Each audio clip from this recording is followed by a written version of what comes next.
Bueno, muy buenos días, muy buenas tardes, muy buenas noches, dependiendo, digamos, en la franja donde ustedes estén eh, consumiendo este video.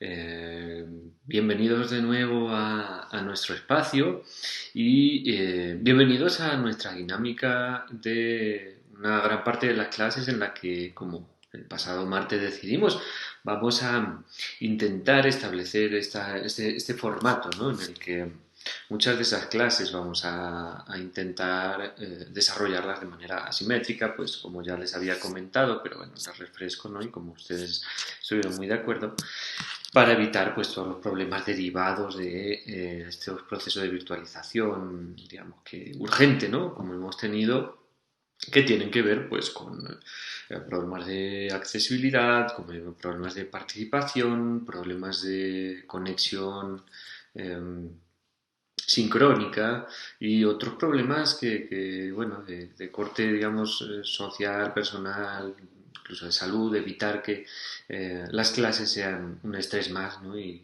todo lo contrario, que sean un espacio en el que nosotros también podemos continuar, ¿no? Desarrollando y profundizando, ¿no? En los conocimientos que pues, la carrera de comunicación, en principio, y también el resto de la vida, ¿no?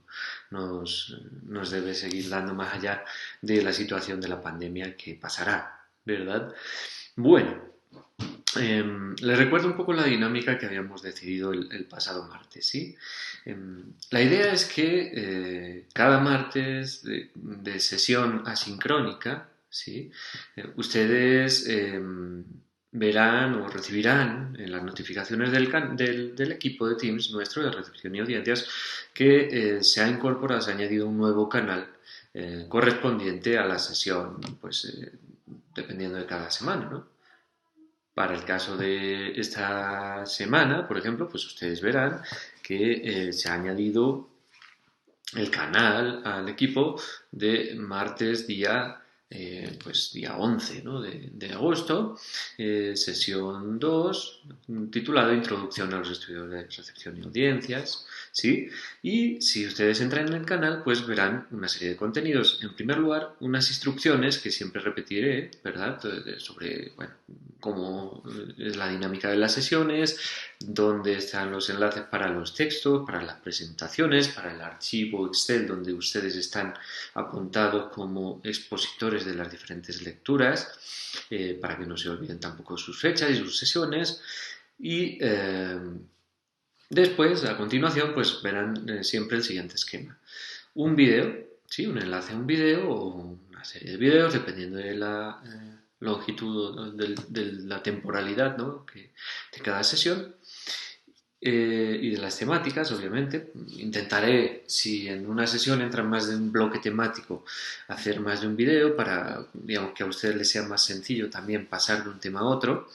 Un enlace a YouTube directamente a mi canal, yo lo subiré los vídeos allá porque digamos, es una plataforma bastante estable y donde ustedes van a tener una accesibilidad remota, pues sea a través de computadora, sea a través de tablet, de teléfono móvil, digamos que nos ofrece ciertas garantías para ello, ¿no? Ese video lo que van a encontrar es precisamente esto, mi carita ahí en un redondel, en un círculo, la presentación, ¿sí? Y una explicación sobre el desarrollo de la sesión a través de esa presentación en PowerPoint, a la cual ustedes también tienen acceso distribuido y diferente a este vídeo como tal. Ustedes pueden cacharrear con la presentación si les apetece, más allá de lo que yo les estoy presentando hoy, ¿no? Y de ver el vídeo. Bueno, tienen... recuerden una serie de lecturas también asociadas a cada sesión, ¿no? Bueno, en el canal, como les decía, esas instrucciones, el enlace al vídeo que yo les avisaré y a continuación un enlace a también una conversación que se denominará foro, ¿sí? Y ese foro constará de una serie de 2 o 3 preguntas que tienen como contenido, ¿sí? La propia sesión, es decir, el vídeo y las lecturas como tal.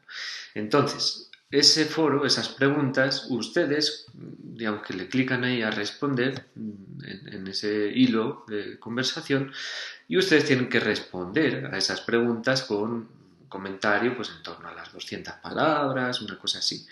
Ideal si además de responder de manera crítica a lo que hemos planteado en la sesión y a lo que se lee en las lecturas, ustedes también responden a sus compañeras y compañeros, porque eso va a hacer mucho más dinámico y mucho más rico y más productivo el trabajo de los foros como tal, ¿no? Se convertirían en foros reales, sería un poquito emular lo que hacemos en clase, que es ejercer pues, espacios de debate y de discusión en torno a las temáticas de cada sesión.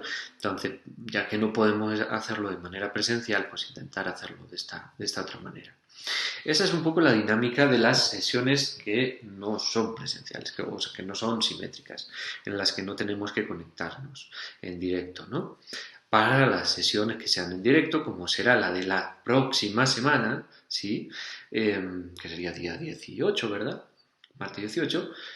Lo que tendremos es que a las 7 de la mañana conectarnos a un enlace en el que yo, o sea, de nuevo, les abriré un canal también, o sea, todas las sesiones tendrán su canal, pero en ese canal, en vez de encontrar el video y el foro, lo que encontrarán será el, digamos, la invitación a la reunión o el enlace para la reunión en la que nosotros pues, nos conectaremos en directo y plantearemos una dinámica más de debate. ¿Sí? Yo les haré una breve explicación sobre los contenidos de esa sesión y después desarrollaremos ya una dinámica más de discusión entre el grupo, para lo cual pues será imprescindible obviamente haber leído, haber consumido las lecturas, ¿sí? Después pues habrá una serie de ejercicios, unas cosas que se podrán hacer ya fuera del propio horario de la clase, ¿no? La idea, tanto en las sesiones sincrónicas como asincrónicas, es que no consumamos, digamos, solo en el bloque de los contenidos de la clase la dedicación de esas 3 horas semanales. El problema de la docencia virtual, digo, pues, en comparación con la docencia presencial, es que se puede hacer mucho más pesado, mucho más pasivo el ejercicio de la clase, precisamente porque uno no puede estar 3 horas pendiente de un vídeo, ¿no? O de una pantalla sin interactuar con esas dinámicas que se establecen. Entonces, para ello intentaré acortar los tiempos, haré vídeos mucho más chiquiticos, mucho más, digamos, comprimidos en los ejemplos y desarrollaremos los ejemplos a través de ese formato de discusión en el que ustedes pues intenten apropiarse también de los conceptos teóricos y llevarlos a la realidad, ¿no? Bueno, dicho todo esto, la próxima sesión, la próxima semana, ya que nos vamos a ver también, podemos dedicar un espacio a resolver dudas, a resolver problemas que seguramente todavía existan, ¿sí? Sobre la dinámica de las sesiones, y también pues a conocer su opinión sobre qué les parece este formato. Si realmente les resulta cómodo, si les resulta útil o si creen que necesitamos cambiar en alguna medida. Yo lo hago precisamente porque el semestre pasado fue muy bien, sus compañeras y compañeros quedaron muy satisfechos, les pueden preguntar si los conocen y bueno, en cualquier caso, en la experiencia es que construimos también la excelencia, ¿no? Nosotros vamos a ir poco a poco ajustando los formatos y las sesiones a las necesidades del grupo, que serán especiales y diferentes a las de cualquier otro. En fin, esto lo vamos a hablar en la próxima semana cuando nos veamos las caras, además que bien, que rico que nos podamos ver y que veamos que todos seguimos bien, ¿no? Vamos a comenzar entonces con nuestras sesiones de el curso de recepción y audiencias. Y como nos preguntaba el otro día en nuestro formulario, precisamente vamos a comenzar discutiendo el concepto de audiencia, ¿no? Y digamos que inserto en ello también un poco el concepto de recepción, aunque dedicaremos un bloque un poquito más específico, ¿no? Sobre el tema.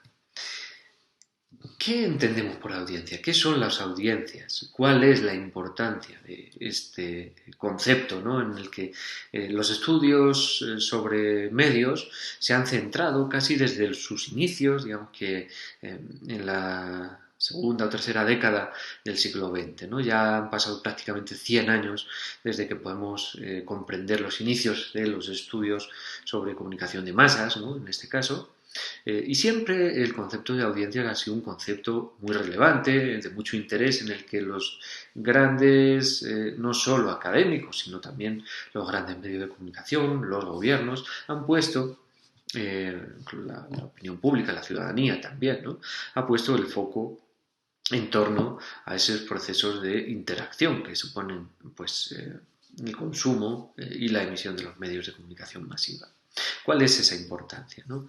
Vamos durante el curso, y hoy un poquito de manera más introductoria, a desarrollar el propio concepto de la audiencia, preguntándole o haciéndole las preguntas sobre qué es la audiencia, qué características cumple la audiencia, cuál es la historia de las audiencias y cuál es la evolución de dichas audiencias, ¿sí?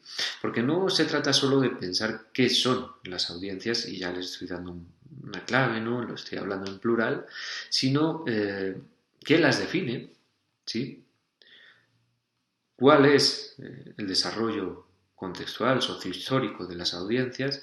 Y en ese desarrollo, ¿cuál ha sido su evolución? ¿Cómo vamos comprendiendo el concepto de las audiencias a través de la historia y a través de los cambios en las formas de intermediación que suponen esas relaciones comunicacionales que no solo se desarrollan en los entornos masivos, ¿sí? Las audiencias son solo parte de la relación de público y medios de comunicación, o existen otro tipo de audiencias. Las audiencias son audiencias políticas, las audiencias son audiencias presenciales, digamos que comparten un sentido espacial también, no solo temporal, en el proceso de interacción, ¿sí? Estas son una serie de preguntas que siempre nosotros nos planteamos y que dedicamos unos minutos en las clases a reflexionar sobre ello. Como hoy no vamos a estar en esa clase, ¿no? En esa presencialidad, piensen en ese sentido. ¿Ustedes son audiencias? ¿Son las mismas audiencias ustedes cuando están en la clase en un espacio presencial, físico, formal, único, que hoy en el que ustedes están consumiendo este contenido, cada uno desde un lugar específico, cada uno en una temporalidad distinta, en el que pueden volver a consumir este contenido y sobre el que pueden, digamos, ejercer diferentes papeles dentro de esa audiencia? Es decir, ustedes son los mismos o las audiencias de en este caso, de este contenido, serían las mismas la primera vez que lo consumen, de la segunda, la tercera o la cuarta, son las mismas si lo hicieran en directo que si lo hacen como lo hacemos en diferido, si lo hicieran, como decía, en un espacio de copresencialidad, en un espacio remoto. En fin, son una serie de preguntas que nosotros que tenemos, debemos hacerle a este concepto. ¿Por qué? Porque nosotros tenemos en general una comprensión muy limitada de las audiencias, ¿sí? Entendemos que es un concepto más amplio y digamos que gracias a los cambios y a las, digamos, al desarrollo de las nuevas formas de consumo, sobre todo en los procesos de digitalización, ¿no? Obviamente ustedes ya en torno sobre todo al desarrollo de formas de consumo cultural e informativo, eh, tienen una base en la que ya nacieron prácticamente con el desarrollo del consumo de los formatos digitalizados, ¿no? La cultura del consumo cultural, digamos, físico, de producto, en fin, de flujo, ahí entraremos más adelante en cuáles son los tipos de industria cultural y cómo han desarrollado también los diferentes tipos de producción y consumo. En fin, eso será más adelante, ¿no? Pero digamos que se me hace mucho más fácil o se nos hace mucho más fácil para comprender esta especificidad tan amplia, que parece un oxímoron, ¿no? Del concepto de las audiencias, precisamente en audiencias que ya interiorizan o naturalizan un tipo de consumo en el que los desarrollos de la personalización de los contenidos son básicos, son necesidades, digamos, fundamentales para el desarrollo y producción y consumo de esos contenidos culturales e informativos, para los cuales se exige un papel mucho más activo por parte de las audiencias, no son unas audiencias más pasivas o como las conocíamos antes, ¿sí? Eh, digamos que en esas características ustedes tienen mucho más sencillo o tenemos mucho más sencillo de generar un consenso en torno a que la audiencia no es la audiencia, sino son las audiencias. Las audiencias son muchas, son muy variadas, tienen muchas características diferentes dependiendo de pues, cuestiones que tienen que ver no solo con desarrollos socioeconómicos, con desarrollos geográficos o geopolíticos, ¿sí? Con desarrollos ideológicos, con desarrollos, en fin, con todas las características que nos asumen como seres sociales, ¿sí? Sino que precisamente existen una multiplicidad de audiencias y en esa multiplicidad de audiencias también existe digamos, una multiplicidad de formas de consumo y de interpretaciones de, consumo, de esos productos culturales o de esos productos informativos, ¿sí? No todo el mundo que ve este vídeo va a interpretarlo de la misma manera, ¿sí? Y no todo el mundo, dependiendo del momento en el que consuma este contenido, va a interpretarlo de la manera en la que lo interpretaría, digamos, en otro momento distinto. Eh, Entendemos cuál es la relación social de las audiencias, cuál es la relación de la interacción social. Ahora, se nos hace mucho más complicado que, digamos, a los viejitos analógicos, como aquí quien les habla, ¿no? Y otros más viejitos también, entender otra serie de características que cumplen las propias audiencias, ¿no? Y que tienen que ver sobre todo con el papel crítico de los procesos de recepción y que tienen que ver con el desarrollo de las materialidades de estos procesos, ¿sí? Entender la audiencia como un producto, entender que los procesos de personalización guardan dentro de su génesis, dentro de su ontología, el intento y el desarrollo de formas de homogeneización. Y eso es algo que parece contradictorio porque podríamos decir, no, es que cuando personalizan los contenidos lo que están haciendo es ofrecernos a nosotros específicamente lo que nosotros deseamos, ¿sí? Cuando Netflix nos dice, vean esta película basado en que ustedes han visto esta otra o esta serie, ¿sí? Lo que está haciendo es tomar en cuenta nuestras propias opiniones, nuestros propios gustos. O cuando Spotify nos sugiere un nuevo disco o nos dice esta es tu lista semanal de novedades, ¿sí? Etcétera, etcétera. El desarrollo de las OTTs ha ayudado mucho a comprender este formato, ¿no? Pero en realidad son formas de persuasión basadas en procesos algorítmicos, ¿sí? En interpretación a través de inteligencia artificial de lo que antes interpretaban los grandes dueños de las industrias culturales y que tienen que ver con condiciones de mercado, ¿sí? Y con condiciones de maximización del mercado. Y es que Spotify no les sugiere solo lo que ustedes quieren escuchar o no solo se basa, o sus algoritmos de interpretación no solo se basan en sus gustos, ¿sí? Y en sus necesidades, también se basa en cuáles son las necesidades de mercado, en qué tipo de artistas le interesa a la plataforma promocionar o no. Sí, Netflix, si se dan cuenta, cada vez más y a través de que inicia con el desarrollo de producción propia, empieza a sugerirles mucha más producción propia que producción externa. ¿Por qué? Porque les sale mucho más rentable que ustedes consuman producción propia porque, digamos, y esto tiene que ver con el desarrollo de la cadena de valor, para ellos es mucho más barato, digamos, en el largo plazo y tiene que ver con las condiciones de producción de las industrias culturales. Es decir, si yo poseo más eslabones de la cadena de producción, el valor unitario de una película, que es muy amplio, necesita, digamos, de muchas reproducciones o muchos suscriptores que vean esa película para hacerla rentable, porque digamos, con cada reproducción, con cada compra, en este caso, entre comillas, del producto, abaratamos el coste de producción de esa primera, digamos, copia que ya no existen las copias, ¿no? Pero bueno, copias físicas de la película, y entonces hacemos mucho más rentable el producto. Eso, como les digo, lo iremos viendo a través de las sesiones y sobre todo cuando nos centremos en la parte de la estructura, cómo es que las condiciones materiales de producción de los productos culturales e informativos modifican, ¿sí? Y moldean, en este caso, el propio concepto de audiencia. Y es que las audiencias, tal y como lo leerían en el texto de Amparo Huertas, responden a la problematización desde la cual se les está preguntando. Las audiencias no son específicas, no son unas, son la manera de interpretar un problema que nosotros queremos resolver en el formato de intermediación, ¿sí?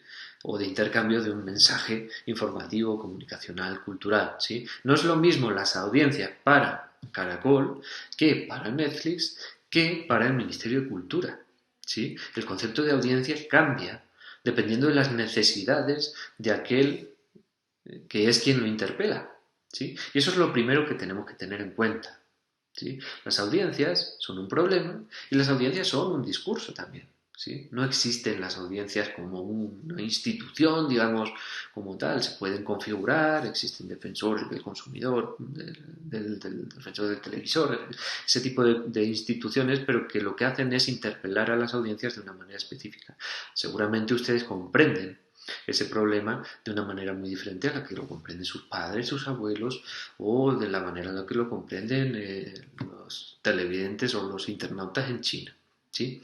Las audiencias son procesos o problemas, ¿sí? O respuestas a un intento de respuestas, ¿no? A unas necesidades y a unas problemáticas que están contextualizadas en un tiempo y en un lugar específico. Eso es lo primero que tenemos que tener en cuenta. Ahora, ¿qué características cumplen las audiencias a través de las diferentes necesidades? Bueno, y esto es algo que tenemos que plantear de manera histórica. Vamos a ir un poco integrando esas preguntas, ¿no?, que estábamos haciéndole al concepto de audiencia.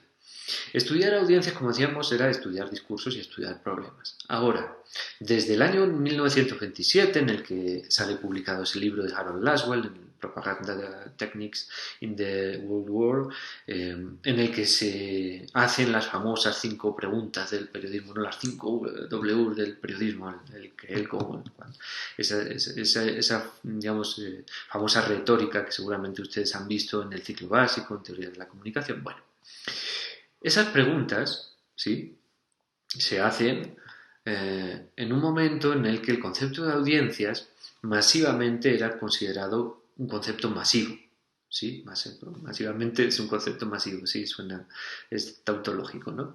¿Qué quiere decir que se comprendía la audiencia de manera general como masa? Bueno, digamos que ahí hay 3 momentos de comprensión de las audiencias en los estudios sobre audiencias y que el texto también da cuenta, y sería la comprensión de las audiencias como masa, la comprensión de las audiencias como grupo social segmentado o como individuos. Como decía el texto, no son momentos diacrónicos, sino que son momentos sincrónicos, ¿sí? Más allá de que el desarrollo, pues, de la psicología social o de la sociología crítica, pues vaya dando más peso a la comprensión de las audiencias como grupos sociales, con características específicas o como individuos dentro de un contexto social determinado. Los 3 momentos son coetáneos y siguen formando parte de los propios estudios de las audiencias. Si lo pensamos como tal, los estudios de audiencias de canales de YouTube, por ejemplo, o de las OTT, como decía, de empresas como Netflix, como Amazon Prime, como Disney Plus, como Spotify, como, bueno, en fin, tenemos todos esos ejemplos infinitos casi de plataformas de contenidos, de consumo de contenidos, digamos, bajo modelo de suscripción, en las que, si bien, digamos, conviven formatos de comprensión de audiencias como individuos contextualizados socialmente, ¿sí?, proceso de personalización, esos procesos de personalización también comprenden la audiencia como masa. Vamos a entrar ahora en ese punto.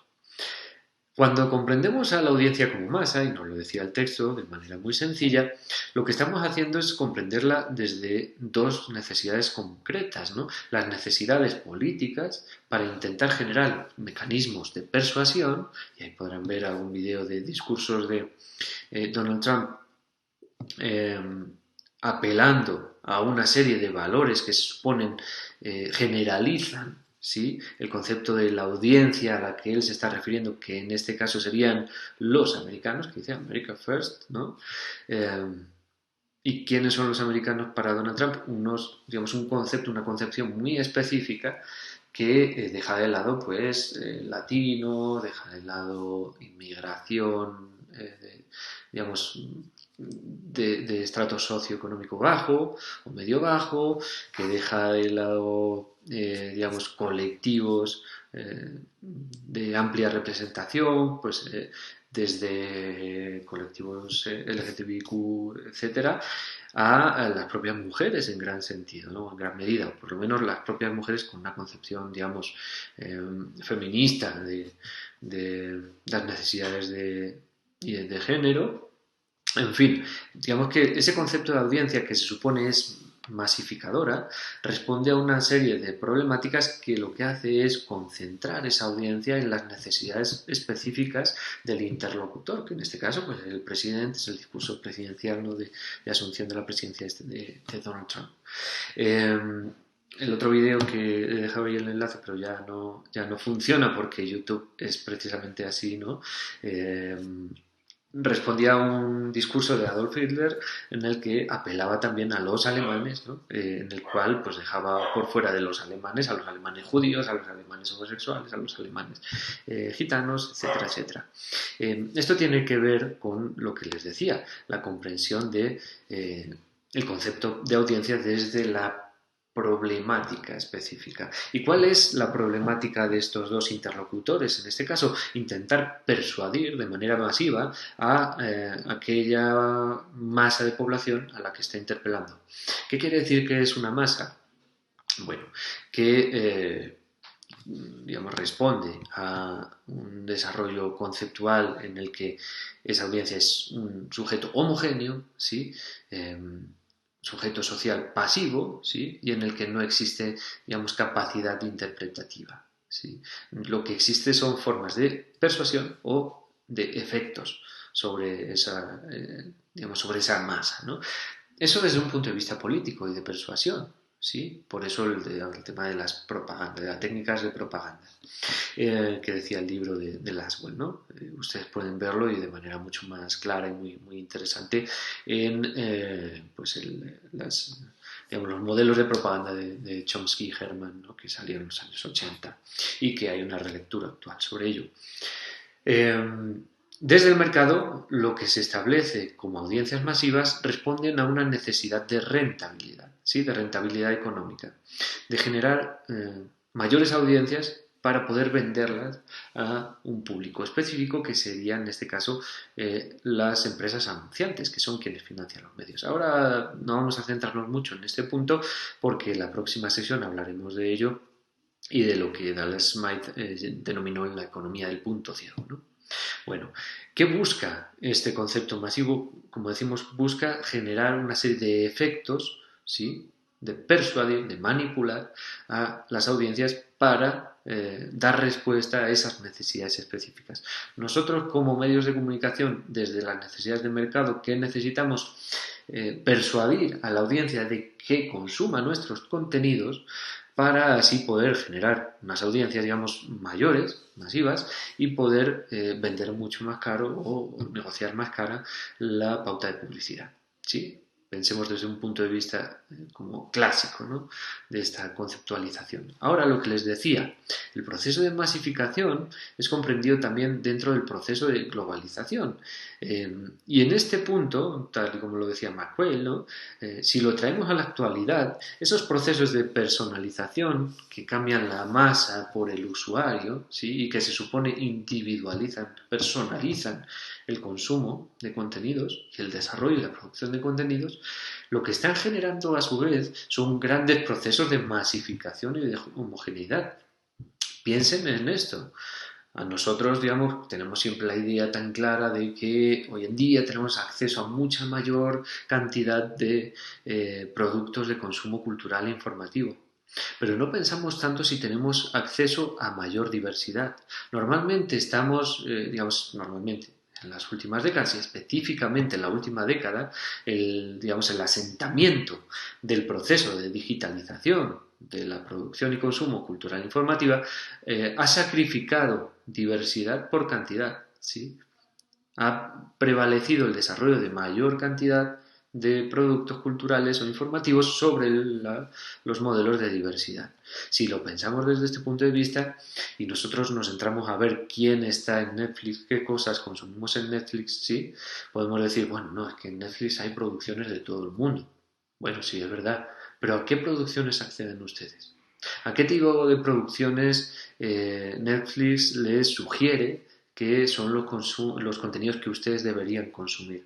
¿Cuáles son las formas de personalización de los algoritmos de la plataforma, de las OTTs, en las cuales a ustedes les muestran unos contenidos pero les ocultan otros? ¿Sí? La invisibilización dentro de las grandes plataformas provoca precisamente la pérdida en el desarrollo de diversidades. Ya no, quiero decir, si entramos en el tema de producción local, claro que Colombia, por ejemplo, siempre lo ven ahí, ¿no? Una de las grandes potencias latinoamericanas en Netflix de producción es Colombia. Estamos hablando de que existen en Netflix a lo mejor 10, 20 productoras, ¿sí? ¿Qué pasa con el amplio tejido productivo que existe en Colombia y que hoy en día, al no estar en Netflix, al no estar en Amazon Prime, al no estar en ninguna de las grandes desarrolladoras de OTTs o de consumo de contenido por suscripción, ya no van a tener la oportunidad, ¿sí? Para desarrollar o mostrar sus productos, para que ustedes los conozcan, ¿sí? Y lo mismo con el tema de Spotify, ¿no? Es que en Spotify todos podemos subir los contenidos de manera libre. Claro, yo puedo subir ahora mismo una canción que grabe, pero ¿quién va a escucharla? ¿Cómo va a llegar eso a un público mayor o más amplio que puede que esté interesado? Bueno, ese tipo de problemas son las que vamos a plantear durante el desarrollo del curso. Existe también, como decía el texto, y no voy a detenerme mucho porque lo explica mucho mejor, porque es una gran estudiosa de este tipo de cosas, Amparo Huertas, ¿no? Una comprensión de las audiencias como grupos sociales segmentados, que responde precisamente a la necesidad de argumentar cómo ciertas características de los grupos sociales, como los aspectos socioeconómicos, pueden marcar el desarrollo de comportamientos regulares y nos pueden ayudar a precisamente generar esos targets de audienciación, ¿sí? Que tiene que ver con esos procesos de personalización, para personalizar en este caso los medios de comunicación también, cuáles son los contenidos y después pues cuál puede ser la propia publicidad, que tiene que ver con la venta de las pautas publicitarias, lo que decimos pues. Ustedes saben que en los modelos clásicos, en la televisión, no se anuncia lo mismo a las 12 del mediodía o a las 10 de la mañana que a las 2 de la madrugada. ¿Sí? Pues lo mismo ocurre también en Internet, ¿no? Se le anuncia lo mismo a ustedes que lo que se le anuncia a sus abuelas, y no se le anuncia lo mismo a ustedes cuando consumen un tipo de vídeos en YouTube que cuando consumen otro género, ¿sí? O no se le anuncia lo mismo cuando consumen eso, metal, que cuando consumen trap. Bueno, ese tipo de cosas lo que hace es generar, digamos, una segmentación de las audiencias. Y esa segmentación lo que busca es eso, comportamientos regulares que nos ayude a personalizar de mejor manera nuestros contenidos y, digamos, las formas también de persuasión. No dejamos de lado, digamos, esa comprensión de las audiencias, ¿sí? Como sujetos medianamente, en este caso medianamente activos, que responden a un procesamiento crítico de los contenidos en base a, perdón, con base en sus características socioeconómicas, pero que tampoco tienen mucha mayor capacidad de reacción, ¿no? O de actividad. Si ustedes consumen estos enlaces que ven acá de YouTube, lo que quiero hacer con este ejercicio es precisamente, y esto va a ser una de las preguntas, ¿no? Que les voy a hacer en el foro, ¿cuál es la relación ¿sí? De la música que, vamos a hacer un ejercicio, ¿no? de ficción, podían escuchar los jóvenes en la década de 1910, no, en 1930, 50, 60, 70, 80, 2000 y 2010. ¿Qué relación vemos en el desarrollo de estos formatos? Pensándolo siempre como, digamos, estos ejemplos de músicas por décadas, ¿no? O de músicas, digamos, populares por décadas, respondían a la comprensión de un grupo social específico, es decir, estaban dirigidas a grupos de jóvenes de clases medias, ¿sí? Pues desde Estados Unidos a la amplificación, ¿no? ¿Cuáles son las características? ¿Cuál es la evolución de esta música? ¿En qué se parece y en qué se diferencia? Y por qué se diferencia o por qué se parece respondiendo a esa comprensión de las audiencias como un grupo social segmentado, ¿sí? Las audiencias juveniles. Bueno, y por último, una tercera comprensión de las audiencias como sujetos individuales, como individuos, ¿no? Y siempre les hago este ejercicio en clase, ¿no? Les pongo estas 2, 4, 6, 7 fotos y les digo, les empiezo a preguntar cuántos de ustedes pues conocen una, dos, tres, cuatro caras de estas 7. Normalmente aquí pues todas y todos ustedes conocen al menos a 4 de estos personajes, ¿no? A Gabriel García Márquez, escritor, ¿verdad? Colombiano, a Shakira, obviamente, y Maluma, cantantes, y a Álvaro Uribe, pues de clamorosa actualidad hoy en día además, ¿no? El expresidente. Eh, Cuando ya les pregunto, pues, ¿quién de ustedes conoce a 5? Ahí ya empieza a haber una serie de dudas, pero normalmente el quinto que más gente conoce es este señor de acá, que es Carlos Gardel, cantante de tango, ¿verdad? Que además murió cerquita de acá por Medellín. Cuando pregunto 6, el sexto al que algunos y algunas de ustedes conocen es esta señora de acá, que es Virginia Woolf, escritora británica, ¿verdad?, del siglo XIX y XX, y pues uno de los representantes del modernismo vanguardista inglés. Y cuando ya les pregunto si conocen ya a 7, a este señor de acá, nadie hasta ahora lo ha conocido. El señor de acá es un señor que se llama Pocholo y que es el nieto del dictador español Francisco Franco, que durante los años 80 pues, se fue de hippie a Ibiza, se puso de drogas hasta arriba, acabó muy pasado. Eh, se hizo famoso, digamos, a la luz pública en España porque hizo parte de los primeros, de muchos de los primeros realities, en esta ola de reality de la primera década de este siglo, y bueno, luego desapareció, pero hace parte del imaginario público en España precisamente porque es un personaje dantesco, ¿no? Muy bizarro. Y obviamente no lo conocen ustedes porque aquí nunca llegó. ¿Qué quiero hacer con este ejercicio? Bueno, explicarles cómo, al final, la audiencia pensada como individuos siempre tiene que ser pensada como individuos dentro de un contexto social específico. Contexto social específico que se marca por dos características. La identificación, ¿sí? Ustedes pueden identificarse con figuras públicas como García Márquez, por ejemplo, ¿sí? Porque es una figura casi que indiscutible entre los colombianos, que le da universalidad, etc. Se pueden identificar con algún cantante, por ejemplo, ¿no? O con políticos. Y los lazos afectivos, que tienen más que ver con la capacidad en la que ustedes pueden reconocer vínculos con estos personajes, y en este caso personajes, pero pueden ser productos culturales, a través de, pues, porque son fanáticos de Maluma o porque detestan a Maluma, lo mismo con Uribe, porque les encanta Uribe, porque detestan a Uribe, ¿sí? O caso de Gardel, por ejemplo, en el que un chico, uno de las cortes pasadas, pues lo identificaba porque a su padre le gustaba mucho el tango y una vez le llevó por el sitio donde se cayó y tal, y le enseñó las fotos. Bueno, en fin, una serie de lazos afectivos que generan ese vínculo que les establece como audiencias. Y que les establece como audiencias específicas, individuales, ¿sí? Irrepetibles. Y es en ese punto en el que esos procesos de personalización obviamente todavía fallan porque son interpretaciones mucho más emocionales de la comprensión de las audiencias. Esas son las tres grandes tipos, ¿no? de comprensión de las audiencias que existen. Ahora, más allá de la comprensión de las audiencias, pues existe una serie de características, ¿sí?, que responden.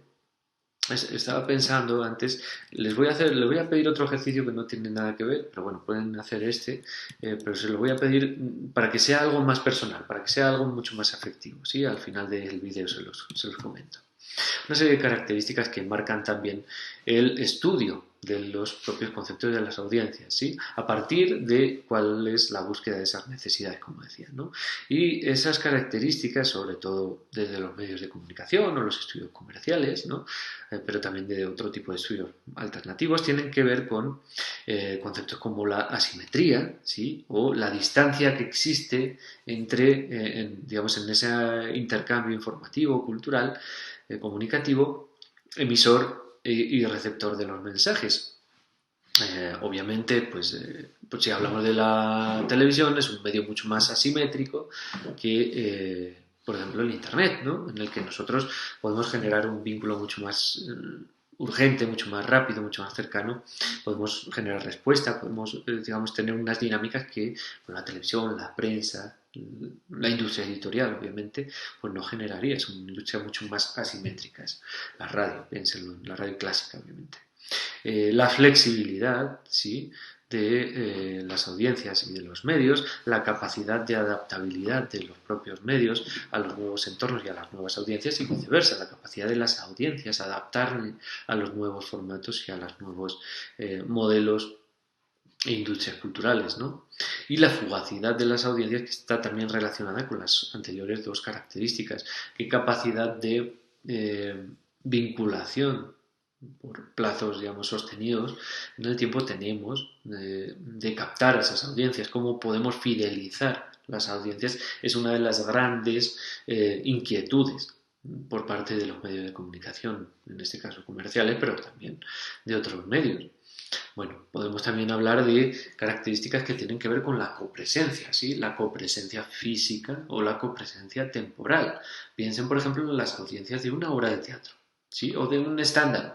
En este caso, pues puede haber copresencia física y temporal, ¿sí?, porque no estáis en el local o en el teatro donde se está llevando a cabo la obra en directo, pero también puede ser solo copresencia temporal, ¿sí?, porque lo están viendo a través de streaming en directo en YouTube, o no exista una copresencia, ¿no?, que sea diacrónico, que haya una ruptura y cada vez, digamos, esa ruptura es mucho más evidente. Cada vez se exige menos cualquier nivel de copresencia. El mismo hecho de esta clase, por ejemplo. Bueno, la capacidad de feedback, ¿sí? ¿Cuál es la capacidad de poder retroalimentar los mensajes o los productos que se generan, ¿sí? Como decimos, pues obviamente cada vez tenemos mayor capacidad en el desarrollo de forma de retroalimentación, o de algunas, ¿sí? Ahora no todas, otras también están perdiendo. El tamaño de las audiencias, ¿sí? Nosotros, dependiendo del tipo de necesidades, consideraremos un tamaño mayor o menor de las audiencias. Y la medición de las audiencias, que tendrá que ver también con una serie de problemáticas que se planteaban en el texto a través de lo que comprende Napoli, que ahora vamos a ver también en el final de esta sesión, ¿sí? Bueno, todo esto también tiene que ver con el nivel de actividad de las audiencias que se generan en ese intercambio informativo, que tiene que ver con el nivel de la percepción, ¿sí? Por ejemplo, para interpretar digamos, el nivel de percepción o de exigencia perceptiva que exige, por ejemplo, la televisión, o si ustedes están consumiendo un vídeo en Twitch sobre un gamer que está, yo que sé, ahí jugando al Fortnite, en fin, el nivel de exigencia interpretativa va a ser mucho mayor que, pues, si están escuchando, por ejemplo, una canción, básicamente, en el que ustedes tienen una exigencia interpretativa, pero no tienen que estar pendientes a una serie de estímulos que tienen que ver con el chat que está por un lado, el video digamos, del streaming por otro, y el jugador que está jugando, ¿sí?, la interacción del jugador dentro del videojuego. Son, digamos, una serie de niveles que complejizan mucho más el nivel de percepción, el nivel de uso que se le da. Pues nosotros, si teníamos Seguramente ya no se acuerden ni las televisiones de culo, de las que tenían tubo, ¿no?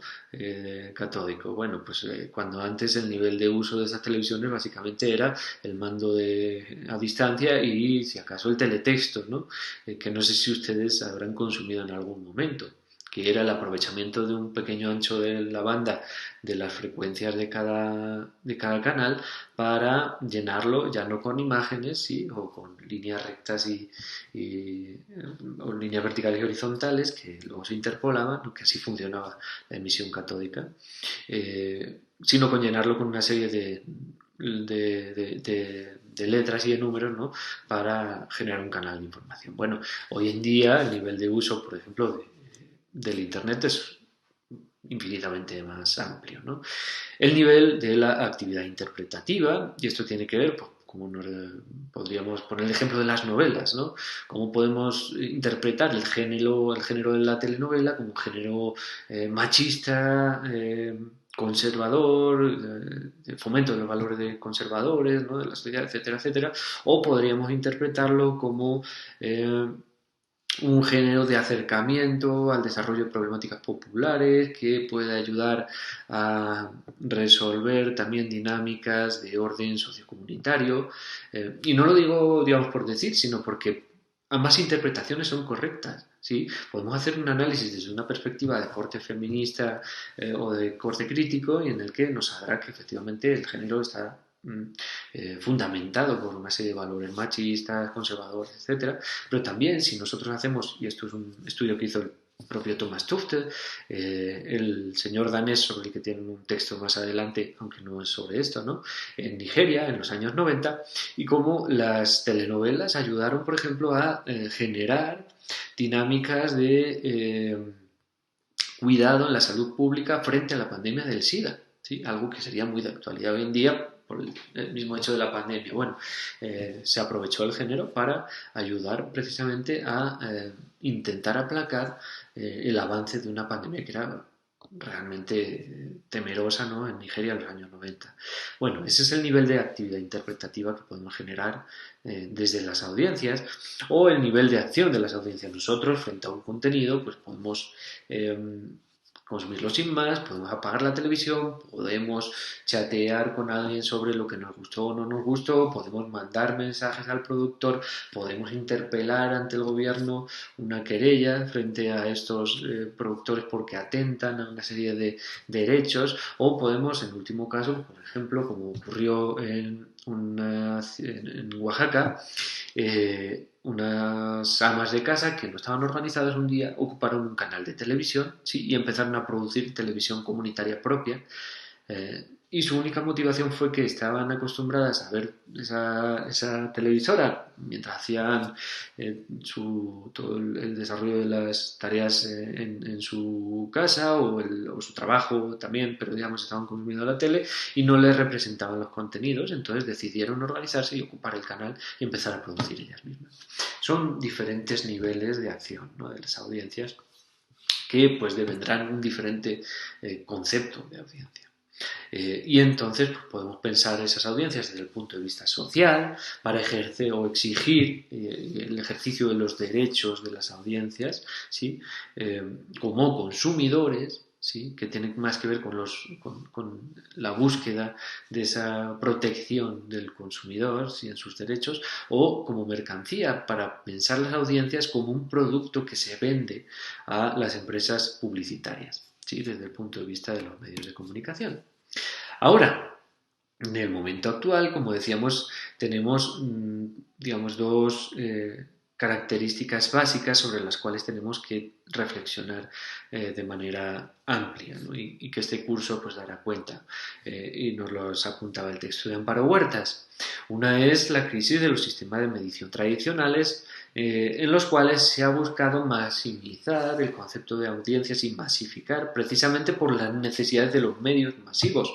Hoy en día tenemos otras necesidades muy diferentes y como nos decía Napoli, interpretando en esas tres audiencias, ¿no? La audiencia esperada, la audiencia medible, Es decir, la audiencia esperada es la que nosotros a priori creemos que nuestro producto va a tener. La audiencia medible es la que nosotros medimos con una herramienta de medición. Y la audiencia real es la que realmente, finalmente, nosotros tenemos, ¿sí? El problema de todo esto es que con los sistemas actuales cada vez va a haber mucha más distancia, vamos a ir separando más aquello que nosotros podemos medir de la audiencia real de nuestro producto. Entonces vamos a tener, digamos, mucha mayor confusión en el proceso de las audiencias. Y eso va a generar pues, mayor distopía, distanciamiento de los públicos, una generación de una serie de productos culturales que pueden empezar a ser mucho más repetitivos, que nos pueden aburrir más o que pueden estar muy alejados de las necesidades reales, ¿verdad? Porque no tenemos en cuenta elementos reales de personalización, de emotividad que generan el desarrollo de estos conceptos, como decíamos, de una audiencia como individuo asociada a unos contextos socioculturales, ¿no? Y eso es lo que tiene que ver, digamos, el segundo punto. No funcionar sobre la dualidad artificial entre sociedad e individuo. El individuo es un ser social en amplia comprensión del concepto de audiencias o en su, digamos, comprensión cultural, además, en el que a las características personales se van a asociar siempre las características sociales, ¿no? Y entonces, teniendo todo ese tipo de características en cuenta, es que nosotros tenemos que comprender y analizar el desarrollo mismo de las audiencias para poder generar esas dinámicas, digamos, de comprensión mucho más rigurosas, mucho más certeras, que nos ayuden, pues, no solo a quedarnos con el concepto masivo de las audiencias o de las audiencias masivas, ¿sí? Y dejar de lado esas interpretaciones a lo mejor liminales, interpretaciones alternativas, minoritarias, que en gran medida, sumadas, forman una gran mayoría y pueden darnos muchas pistas de hacia dónde avanzar en el desarrollo de estos productos si nosotros nos dedicamos, por ejemplo, a la producción de contenidos culturales o informativos, ¿sí? Por eso les decía, sean periodistas, sea del énfasis audiovisual, editorial, radio o publicidad, imagínense, o incluso organizacional, ¿sí? De cualquiera de los énfasis, el estudio de las audiencias y la comprensión de las audiencias va a ser muy relevante para todos ustedes. Entonces vamos a dejarlo aquí por hoy, ¿sí? En esta introducción, que tiene más que ver también con una explicación de la propia lectura y de una introducción a esa amplitud, digamos, taxonómica de las audiencias. Y como les digo, ahora les voy a dejar un ejercicio ahí en ese foro, ¿sí? Para que ustedes reflexionen. Si ustedes entran en este enlace, pueden ver... es un ejercicio muy tonto, ¿no? Entran aquí y ven o pueden solicitar cuál fue la canción número uno en los Billboard del día que nacieron. Entonces lo que les voy a pedir es que ustedes escuchen o vean, identifiquen cuál fue la canción el día que ustedes nacieron, el día que y el día que sus papás nacieron, ¿sí? Pues es el padre y la madre, ¿sí? Y a partir de ese ejercicio, identifiquen lo que les decía antes. Se lo voy a dejar por escrito, no se preocupen en el foro. ¿Cuáles son las características que unen esas dos canciones? ¿Sí? ¿Cuáles son las diferencias y cuáles creen que son las características socioculturales que construyen esas diferencias en la manera en la producción de esas canciones? ¿Sí? O algunas son más alegres, son más tristes, el videoclip era más colorido, el videoclip, la historia que nos cuenta es esta, en fin. Digamos que existen una serie de características casi infinitas, ¿no? Que podrían ustedes dar. Entonces, ¿cuáles creen que son, digamos, la pregunta general sería, ¿cuáles serán las características, ¿sí? Que configuran las audiencias a través del desarrollo de la música popular? ¿A qué audiencias está apuntando, digamos, la producción, la industria musical desde hace mucho tiempo, ¿no? Y hasta ahora? ¿Cuáles son esas audiencias deseables? ¿Sí? ¿Cuáles son las audiencias que creen que ellos tienen? ¿Y cuál es la evolución histórica en esas audiencias? Bueno, eso es lo que les quería comentar, ¿no?